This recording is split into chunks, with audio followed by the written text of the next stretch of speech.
परमपिता परमात्मा कबीर जी की असीम रजा से बच्चों, आपको अपने घर की जानकारी हुई, इस काल के लोक के षड्यंत्र का आपको पता चला।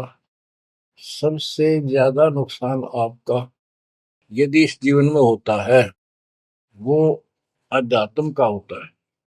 बाकी संपत्ति, संतान, ये संस्कार से आपको मिलती रहती है। जो भक्ति नहीं करते और भक्ति सत्य नहीं करते, जहां तक जिस सत्र की भी है तो उस सत्र की भी सत्य भक्ति होनी चाहिए। जैसे ब्रह्म साधना करते हैं तो वो भी वेदों अनुकूल होनी चाहिए, तो इनकी वो वेद अनुकूल भी नहीं है। गरीबदास जी कहते हैं, तुम्हारी बात वेद के खिलाफ है रे। तुम जो बातें बनाते करते हो इन नकली गुरुओं से, कहते थे परमात्मा, तुम्हारा जो ज्ञान है ये भी तुम्हारे वेद के विरुद्ध है। चारों वेदों का सारांश श्रीमद् भगवद गीता है। इसमें तप को करने वाले को मूर्ख, राक्षस, मुझे भी दुखी करने वाले, और शरीर के अंदर विराजमान शक्तियां कमलों में विराजमान, उनको भी परेशान करते हैं। उनको असुर योनियों में डालूंगा। भक्ति कोई बच्चों का काम नहीं है, एक जीवन का सौदा है। सबसे बड़ा सौदा ये है, परमात्मा की कृपा से आपको इस सौदे के करने का सही तरीका मिला। पूरा सतगुरु मिल गया, संपूर्ण अध्यात्म ज्ञान मिला। कभी विचार करते हो आप बैठ के कि बातों में ये क्या हो गया? प्रारंभ में इतनी रुचि नहीं होती जितनी अब आपकी बनती जा रही है। क्योंकि बच्चे प्रथम कक्षा में जब पढ़ते हैं तब उनका भाव कुछ और ही होता है। धीरे धीरे वो उच्च क्लासेस में पहुंच जाते हैं तो उनकी लगन विशेष हो जाती है।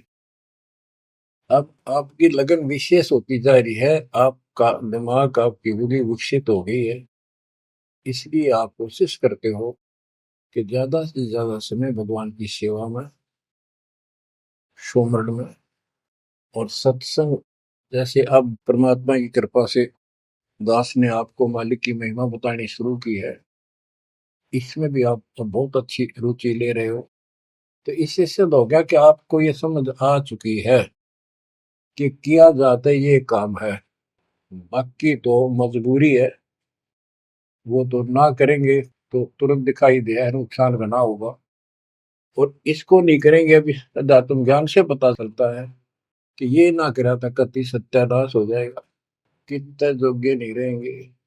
तो बच्चों ये ज्ञान से ही सारी बातें होती हैं, और ज्ञान सतगुरु बिना नहीं मिलता। गुरु बिन काऊ न पाया ज्ञाना, जो तो था हो छड़े किसाना। गुरु बिन वेद पढ़े जो प्राणी, समझे न सार रहे अज्ञानी।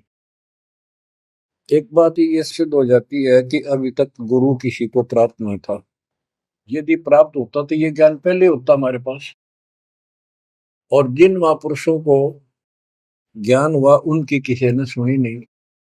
आदरणीय गरीबदास साहिब जी, मेरे पूज्य गुरुदेव जी, तो उनकी किसी ने सुनी नहीं। और परमात्मा ने अब जा करके ये सब व्यवस्था की है।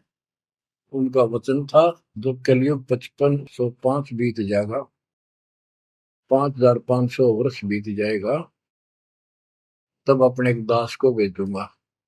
गुरु बिन काऊ न पाया ज्ञाना, जो तो था वो सड़े किसाना। गुरु बिन वेद पढ़े जो प्राणी, समझे न सार रहे ज्ञानी। तो बच्चों अब वो आपको गुरु प्राप्त हुआ है। जैसे आपको बताया कि ये सौदा फिरना ही संतो, यो सौदा फिरना ही। मनुष्य जीवन का जो सौदा है, इस मानव जीवन का जो सौदा, इसमें अगर नुकसान हो गया, ये बहुत ज्यादा नुकसान है इसका। फिर इस जीवन में, कई जीवनों के अंदर भी ये अक्षति पूर्ति नहीं होगी। और इसके जिम्मेदार ये नकली गुरु हैं जो काल के दूत। अब तो ये मान बढ़ाई के भूखे, 1000 2000 चेले हो जाए, चेली हो जाए, इनको दान दक्षिणा मिल जाए, इनकी मौज हो जाए। परमात्मा की तरफ जो लगते हैं वो संस्कारी बच्चे होते हैं परमात्मा के।